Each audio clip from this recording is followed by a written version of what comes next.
So let me begin by saying what an attosecond is. It's incredibly short.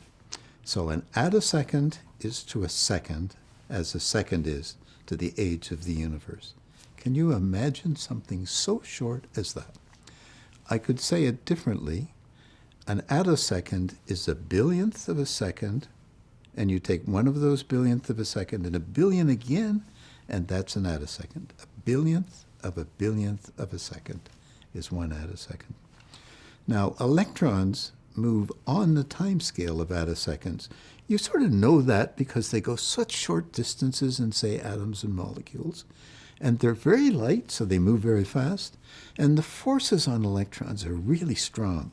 And so they change their environment in a few tens of attoseconds. And so if you want to look at electrons and you want to see what happens to them, then you need attosecond science.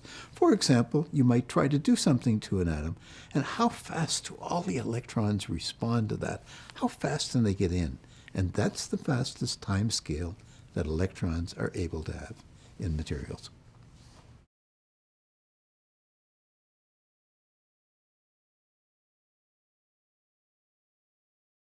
I think it's for the model of how you make attosecond pulses, and it's incredibly simple, so I can explain it to you, an audience that probably doesn't know about attosecond science to start with. So I do it by an analogy. I grew up by the ocean in New Brunswick, and so you may not have grown up by the ocean, but probably everybody's been to the ocean, and you see seaweed on a rock. And you can watch a wave come in, and it picks up the seaweed, and it moves it up, and it brings it back down again, and it crashes into the rock from which it left.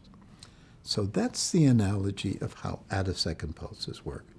Imagine an atom, that's the rock.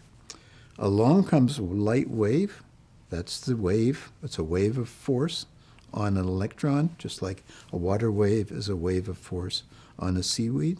It pulls the electron away from the atom, but then it drives it back again, and it crashes into the atom from which it left. And in that crash, you create an attosecond pulse, or maybe a few tens of attoseconds. And that's how it's done. It's that simple.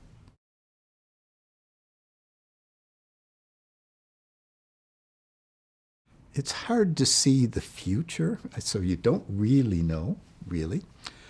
I think one thing to think about is we've learned to make attosecond pulses in atoms. We've learned to do it in molecules quite quickly after atoms. More recently, we've learned that attosecond pulses can be created in solids. Solids like a piece of glass, solids like a semiconductor or something like that. And so we've now brought attosecond pulses together with modern solid-state physics, and modern solid-state physics knows how to structure the surface of materials with exquisite precision. It's amazing what they can do. And so we can bring these attosecond pulses and this exquisite control over surfaces of materials and learn to focus the attosecond pulses to very, very small sizes. As a matter of fact, these will be well, maybe there are other ways to do it, but this will be an easy way to do it. Now, that's important for solids, it's important for maybe electronics, it's important for things like that, but it's also important for biology. Imagine yourself, you're made of cells. Inside the cells, what makes the cells interesting is that there are all kinds of little compartments called organelles, and the size of these organelles is very small, on the order of about 50 or 60 nanometers in size.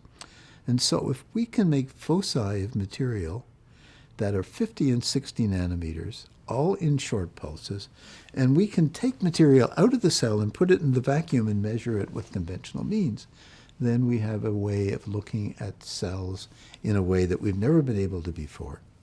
And so possibly the implications were strong for biology.